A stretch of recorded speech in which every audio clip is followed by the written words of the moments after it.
नमस्कार, मेरा नाम रितु दहिया कुंडू, नजफगढ़ की बेटी।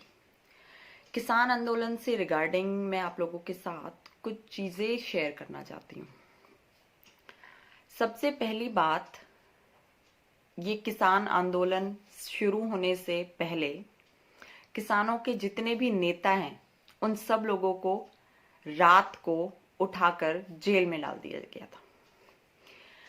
अब मैं ये जानना चाहती हूँ कि आप सब लोगों को पता कैसे चला कि ये लोग किसानों के नेता हैं, और अगर आप लोगों को पता है कि किसानों के नेता कौन हैं, तो इन लोगों को उस टाइम क्यों नहीं उठाया गया जिस टाइम आप ये बिल पास कर रहे थे?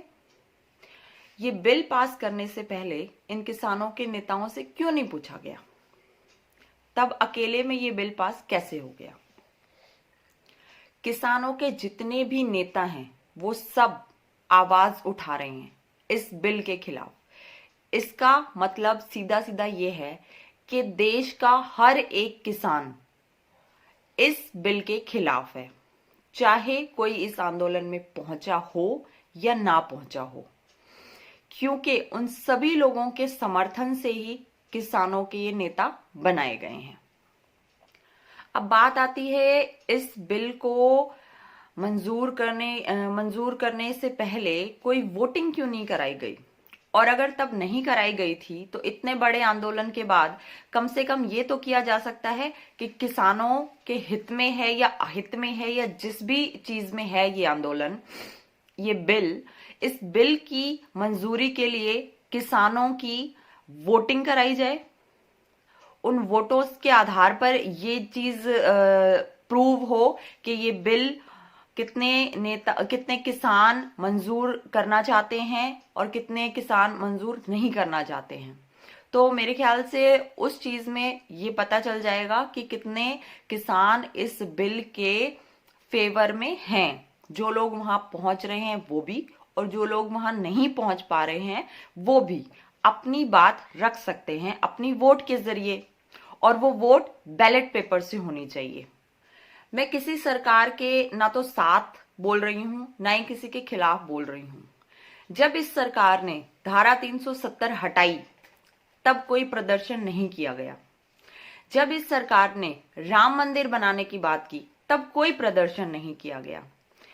तो जब इन्होंने ये सब काम किए, जब कोई प्रदर्शन नहीं हुआ, अब किसान की इस बिल पर प्रदर्शन क्यों हो रहे हैं? क्योंकि ये किसानों के हित में नहीं है। किसान इस बात को समझता है और किसान नहीं चाहता कि ये बिल पास हो। इस बिल की किसान को कोई जरूरत नहीं महसूस हुई, इसीलिए वो ये आंदोलन कर रहा है। तो जिस तरह से हमने सरकार के उन फैसलों में सरकार का साथ दिया, उसी तरह सरकार को भी किसानों के इस फैसले में किसानों के साथ खड़ा होना चाहिए, उनका साथ देना चाहिए। अब बात आती है किसानों की कि किसान ये इस आंदोलन में खड़े हैं। ये आंदोलन केवल किसानों का नहीं है, ये आंदोलन हर उस लोअर मिडिल क्लास का मिडिल क्लास का है जो अनाज को पाने के लिए, अपने परिवार को 2 वक्त की रोटी देने के लिए मेहनत करते हैं। उन सभी लोगों का है ये आंदोलन। लेकिन आज इन सभी लोगों का नेतृत्व करने पहुंचा कौन है? किसान। तो हमें किसानों का साथ देना चाहिए। हमें हर उस जगह खड़ा होना चाहिए जहां हम खड़े हो सकते हैं उन लोगों के साथ। देश के 4 प्रमुख स्तंभ, जिसमें से चौथा स्तंभ मीडिया को कहा जाता है। अब मीडिया तो स्तंभ रहा नहीं, आप सभी लोग जानते हैं। तो सोशल मीडिया एक ऐसा स्तंभ है जिससे हम किसानों के साथ खड़े हो सकते हैं, जिससे हम उनका हौसला बढ़ा सकते हैं। जहां जहां हम नहीं पहुंच सकते वहां वहां हमारी आवाज पहुंच सकती है इस सोशल मीडिया के जरिए। तो मैं आप सब लोगों से ये अनुरोध करती हूं कि आप अपनी फेसबुक, अपने ट्विटर, अपने इंस्टाग्राम, जहां पर भी आप सोशल मीडिया से अटैच्ड हैं, आप किसानों के साथ खड़े हैं, इस चीज को अपनी प्रोफाइल पर लिखिए।